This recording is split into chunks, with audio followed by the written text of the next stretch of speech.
Saint Germain d'Alaska, né vers 1750 et mort en 1836, était un moine russe orthodoxe et missionnaire en Alaska, laquelle était alors partie de l'Empire russe. De nombreux orthodoxes américains le considèrent comme le saint patron de l'Amérique du Nord. Une série de vidéos lui a été consacrée que vous pouvez retrouver sur notre chaîne YouTube.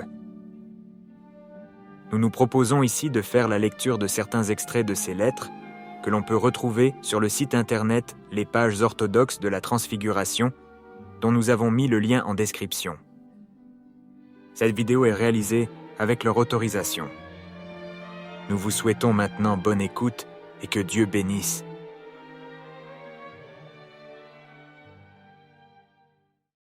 Lecture de la lettre de Saint Germain, datée du 20 juin 1820. Sujet, la voix d'un chrétien. Sans m'élever au rang de professeur, remplissant néanmoins mon devoir et mes obligations comme un serviteur obéissant pour le bénéfice de mon voisin, je parlerai de ma pensée fondée sur les commandements des Saintes Écritures à ceux qui ont soif et recherchent leur patrie éternelle dans les cieux. Un vrai chrétien est fait de foi et d'amour envers le Christ. Nos péchés ne font nullement obstacle à notre christianisme, selon la parole du Sauveur lui-même. Il a daigné dire « Ce ne sont pas les justes que je suis venu appeler, mais les pécheurs au salut.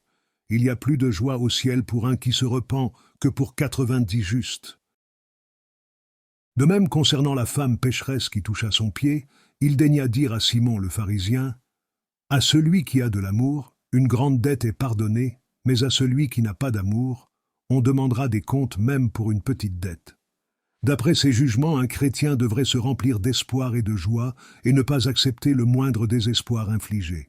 C'est là que l'on a besoin du bouclier de la foi. Le péché pour celui qui aime Dieu n'est rien d'autre qu'une flèche de l'ennemi dans la bataille.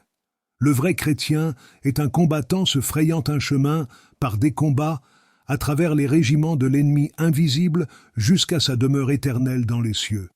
Selon la parole de l'apôtre, notre patrie est aux cieux, et à propos du combattant, il dit « Notre combat ne nous oppose pas à la chair et au sang, mais aux principautés et aux puissances, aux souverains des ténèbres de ce siècle, aux esprits de la vilenie sous les cieux. »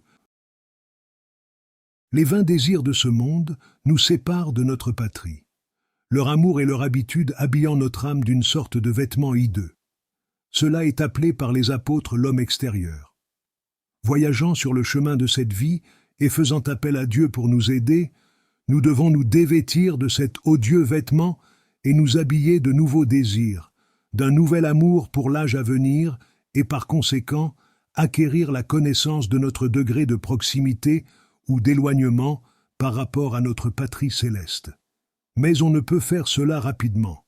Il faut plutôt suivre l'exemple des gens malades qui, souhaitant la santé désirée, ne cessent de chercher des moyens pour se guérir. Lettre de Saint Germain à Baranov, datée de 1809. Sujet, la providence de Dieu. Un terrible accident a le pouvoir d'éveiller notre conscience à l'existence des calamités et divers dangers qui nous entourent et dont nous préserve la providence de Dieu. En même temps, cela nous convainc de reconnaître notre propre infirmité et notre faiblesse et de chercher la protection du Père et sa défense la plus puissante, que nous confirme la sagesse et le Verbe de Dieu, lequel est descendu d'en haut par la volonté de notre Père céleste sous un rideau de chair comme la nôtre, tissé par la puissance divine dans la plus pure Vierge pour notre salut. Il s'est fait homme et a daigné nous enseigner à prier pour que nous ne soyons pas conduits à la tentation. Cela nous rappelle à quel Père nous devons notre existence, et ceci à son tour devrait nous faire chercher notre patrie céleste et notre héritage éternel. Lettre de Saint Germain, datée du 13 décembre 1819. Sujet, le combat spirituel. Ce n'est pas au milieu des vagues de tempête de la mer que nous sommes ballottés, mais dans ce monde séducteur et très agité, souffrant et errant, selon la parole de l'apôtre. Bien que nous n'ayons pas autant de grâce que les apôtres, cependant nous luttons contre les mêmes principautés et puissances, contre les souverains des ténèbres de notre temps, contre les esprits du mal sous les cieux, qui s'efforce d'intercepter, de retenir et d'empêcher tous les voyageurs sur la route de leur patrie céleste. Car d'après la parole de Saint Pierre, notre adversaire le diable rôde comme un lion rugissant, cherchant qui il pourrait dévorer. Et pour cette raison, nous qui sommes faibles et infirmes, avons très certainement besoin de chercher de l'aide dans les prières des uns et des autres.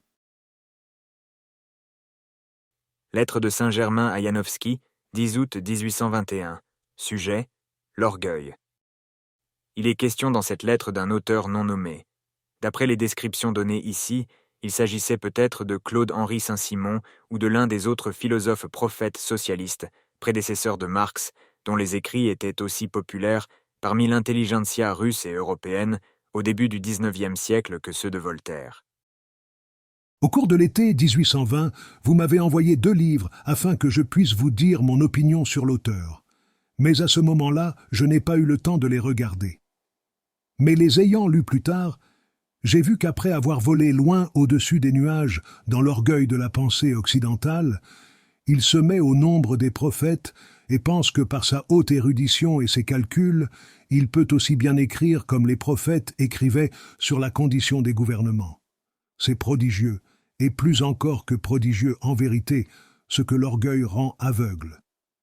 Il dit que ses écrits peuvent ne pas plaire à tous, que certains peuvent les ridiculiser, mais il ne voit pas qu'il s'est lui-même ridiculisé en tout premier lieu.